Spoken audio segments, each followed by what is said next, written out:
The future of CBDCs. Let's get into it.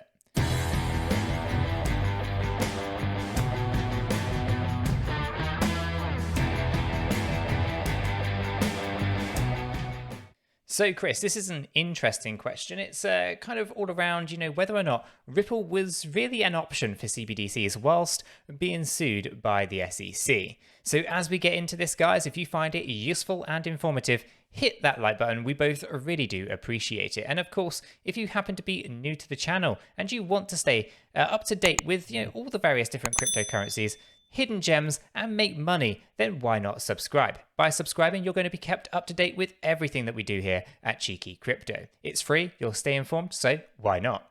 Chris, anything you'd like to add before we jump over to the desktop and see exactly what's going on here? No, let's just get into it, Nick. Love this project. Fantastic. So, Chris, this is all about whether or not Ripple is really an option for CBDCs whilst the SEC lawsuit does linger. And it is unclear if Ripple is addressing central banks with its white paper as a way to put pressure on the ongoing legal battle with the SEC. Either way, central banks may also hesitate to work with Ripple at this particular time. Doesn't seem to really be halting Ripple, though, if we truly are honest about it. They've actually gained more customers since the SEC lawsuit has actually launched than beforehand. Interesting enough, the US is only really about 10% of Ripple's income. So for the rest of the world, it's business as usual. But let's talk about it from a US standpoint. Ripple has recently released a white paper pitching the XRP ledger as an intermediary to connect different central bank digital currencies, or CBDCs. If you will, it's the future of CBDCs that XRP is basically that bridge asset for. And it provides that intermediation between different currencies in an efficient way. And for those who are already familiar, the XRP ledger is an incredibly efficient ledger, and it is designed to do this kind of thing. So the firm that is led by Brad Garlinghouse claims that the CBDCs interacted with each other. Commercial companies could do international business more easily. So it makes a lot of sense, really, Chris. I mean, why wouldn't you want to have things? It's like, how do they phrase it? It's like sending an email, right? Yeah, exactly that. Simple, right? Simple. You don't have to fly your money around the world these days. No. But, cross-border payments with CBDCs are receiving little attention from central banks. The firm, stated that adding in its is a short-sighted stance, as interoperable CBDs could bring nations a competitive advantage. So, supporting immediate real-time foreign exchange as opposed to the current 3 to 5 day process will likely still require the need for pre-funded currency accounts, Ripple stated in the white paper. And yes, absolutely it will. The main differences here are going to be speed and the level that you're actually going to have that pre-funded account, because it can be 1 or 2 or maybe just a handful of accounts rather than dozens. So straight away, I think the amount of funds being locked up is going to be significantly lower. And ultimately, if you needed to fund a specific account, you're going to be able to do it incredibly quickly via, Ripple's line of credit as well, Chris, which is also fantastic. So there's lots going on here that's I think is going to be beneficial to central banks around the world. And they're not really, I guess, that far down the line yet to know how things are going to be interoperable. But I think ultimately there is a fantastic opportunity here with the XRP ledger. Now, it is unclear if Ripple is addressing the central banks with its white paper as a way to put some pressure on the ongoing legal battle with the SEC. Either way, central banks may also hesitate to work with Ripple at this particular time. More so if they lose the case and the firm becomes overwhelmed with private legal claims, too much uncertainty to deal with whilst the competitors get in line for attention from the central banks, including R3's 𝗕𝗘, Ethereum, Stellar, Hedera, and 𝗕𝗘𝗪𝗪. Now, obviously, R3 𝗕𝗘 is in there, Chris, but correct me if I'm wrong, is R3 𝗕𝗘 using XRP? I think it possibly is, Nick, yeah.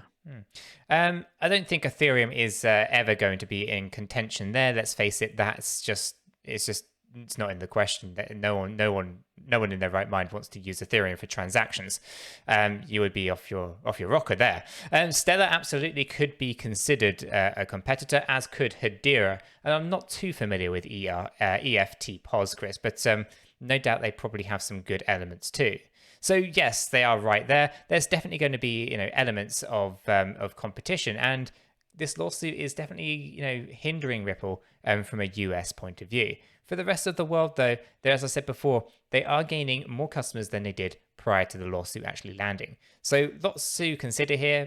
The US is a small part of Ripple's business, and ultimately, I think Ripple themselves, who were floating the idea of leaving the US during 2020, is still something that they could do moving further forward. In which case, the only people who are the left damaged from this would be, of course, the United States. But let's continue and talk a little bit now, Chris, about what could potentially happen, right? So Ripple, though, has already got France's attention, and the European Central Bank is planning to launch the digital euro within the next 5 years. ECB's 𝗕𝗘𝗪𝗔𝗡𝗧𝗏 has proposed a threshold of 3,000 euros for every citizen.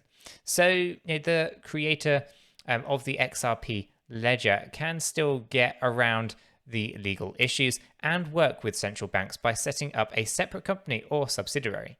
Being open source, the ledger can always be used by any interested party. But no, without the privacy settings offered in its recently announced CBDC private ledger.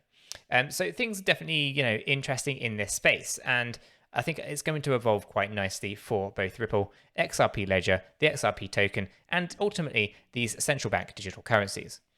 But Chris, the SEC versus Ripple may dictate the future of digital asset regulation. So Ripple's legal nightmare with the SEC began in December 2020, when the US regulator filed a complaint in the Southern District of New York. And this was against Ripple Labs Inc. And Ripple executives Bradley Garlinghouse and Christian Larson in their individual capacities. Now, the complaint alleges they avoided and abetted Ripple's unregistered sales of securities dating as far back as 2013 and 15 respectively. The SEC asks for the Southern District of New York to permanently enjoin the defendants from violating sections 5A and 5C to disgorge ill-gotten gains and impose civil monetary penalties, as well as to ban the defendants from participating in any future offerings of digital asset securities. So in its answer, Ripple stated it had never offered or sold XRP as an investment, and that XRP holders do not acquire any claim to the asset of Ripple, hold any ownership or interest in Ripple, or have any entitlement to share in Ripple's future profits. Ripple argued that what limited contracts Ripple did enter into with sophisticated institutional counterparties were not investment contracts, but standard purchase and sale agreements with no promise of efforts by Ripple or future profits. Ripple has no relationship at all with the vast majority of XRP holders today, nearly all of whom purchase XRP from third parties on the open market.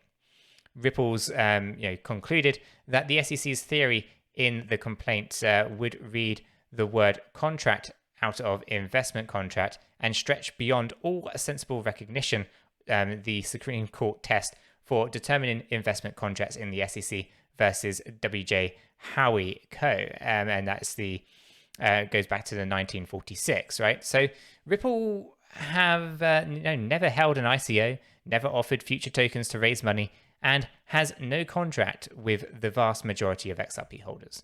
According to the SEC's complaint, from 2014 to the end of 2019, Ripple sold at an aggregated 3.9 billion XRP to purchases in the open market for a total of approximately $763 million.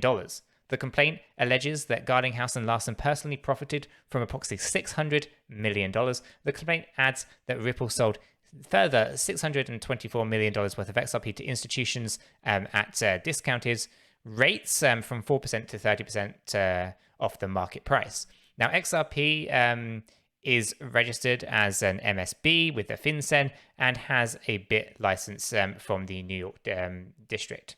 So lots to consider there, Chris, but ultimately, I'm still completely bewildered by the whole thing. It does feel that the SEC are deliberately trying to hold back Ripple and XRP. It could be a play for the escrow. It could be multiple different things. No one really truly knows. Lots of speculation in this space, but it doesn't make a lot of sense. And they are definitely going about it all wrong. They do need to potentially go back to school, it seems, because they're making far too many mistakes. And the judge admits to XRP's utility and currency value. So the SEC and versus Ripple case has recently seen bombshells, right? According to at least attorney Jeremy Hogan. The judge stated her understanding about XRP is that not only does it have a currency value, but it has a utility, and that utility distinguishes it from Bitcoin and Ether, which means she admits to XRP's utility and currency value. A security cannot be a currency at the same time. The judge also questioned the SEC attorney that, based on his theory, everyone who sold XRP, including you and me, are selling illegal securities, of which the SEC lawyer said no, under Section 4, only Ripple and affiliates of Ripple can have sold XRP illegally. This statement from the SEC lawyer clears the way for cryptocurrency exchanges in the US to relist XRP again with no fear of reprisal. So at least from the SEC. So lots going on in this space, and the main question here really is this going to slow Ripple down? I personally do not think so. I think they've actually been getting more and more business, after this lawsuit is actually here. And if anything, Chris, what is it they usually say? There's no such thing as bad press. But Chris, what's your take on all of this? Yeah, just, when you say the SEC are being schooled, I really do feel that they are. And it's interesting for me, like to see how this all plays out. Like we've always kind of said that it doesn't quite feel right. The timing, all that seems off. And, the more and more I look at it, the more and more I kind of feel that the SEC's, lawsuit is weak, right? That's kind of my view on it. Yeah, it definitely feels incredibly weak. They really need to figure out what they want and how they're going to go after it, and make sure that they cross their T's and dot their I's, because at the moment it's just a bit embarrassing. And I'm sure things are going to, increase in intensity as time progresses, and some more bombshells are going to be released. And I'm keen to figure out exactly what the SEC are hiding when it comes to Bitcoin and Ether. And I think we're going to find out shortly. So that's going to be interesting stuff. But in terms of CBDCs and central bank digital currencies and everything good happening there in this space, I can truly see that XRP is going to, or the XRP ledger, I should say, is going to be utilized. It can see it is being set up for these kind of transactions. And I can imagine that actually a lot of these banks will be reaching out to Ripple in order to kind of get the ball rolling. Ultimately, the banking world and the institutions that are within there, they've had dealings with the SEC. They do not really get on. Let's face it. The banks have been fined more than Ripple are allegedly being, fined. So ultimately, I think they're in good company, as much as I hate to say it. They're probably all good friends. So I cannot imagine that actually this is a problem at all. So guys, hopefully you have found this useful. If you have, then do go ahead and hit that like button. We really do appreciate it. And of course, if you want to know about those hidden gems, learn about new cryptocurrencies and make money, then why not subscribe? By subscribing, you're going to be kept up to date with everything that we do here at Cheeky Crypto. It's free, you'll be kept informed, so why not? And with that said, we hope you have a fantastic day, and catch you in the next one. Yeah, take care.